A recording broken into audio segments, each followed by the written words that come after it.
আসসালামু আলাইকুম। এক প্রিয় বোন উনি বলেছেন, ওনার মাসিক হলে বন্ধ হতে চায় না। নরম্যান্স খেলে বন্ধ থাকে বা স্বাভাবিকভাবে হয়। আবার বন্ধ করে দিলে আ পূর্বের অবস্থায় ফিরে যায়।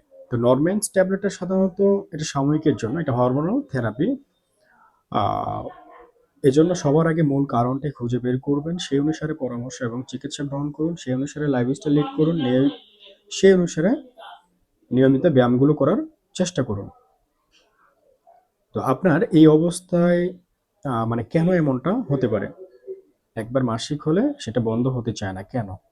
ডিম্বাশয় ঠিকমতো হরমোন ছাড়ছে না বিধায় আপনার প্রজেস্টেরন হরমোন কম হয়, যার কারণে মাসিক বন্ধ হতে চায় না। হ্যাঁ?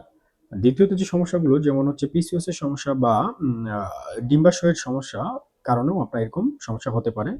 জরায়ুর সমস্যা যেমন হচ্ছে আপনার জরায়ুতে টিউমার বা পলিপ বা অ্যাডিনোমায়োসিস এই ধরনের সমস্যাগুলো থাকলেও আপনার এরকমটা হতে পারে। থাইরয়েডের সমস্যাজনিত কারণে হতে পারে, রক্ত স্বল্পতা জনিত কারণে এরকমটা হতে পারে। অনেকগুলো কারণ আছে এর ভিতরেও। তো এইটা আসলে কনফার্ম করতে হবে বা সঠিক ডায়াগনোসিস এর জন্য বিভিন্ন তথ্য লাগবে, বিভিন্ন পরীক্ষা-নিরীক্ষা প্রয়োজন আছে। প্রয়োজনে যোগাযোগ করুন। কিন্তু শুধু নরমেন্স এটা আসলে দীর্ঘস্থায়ী কখনোই খাওয়া ঠিক না। এটা স্বাস্থ্যের জন্যও খারাপ, কোনোভাবেই কারো জন্যই না।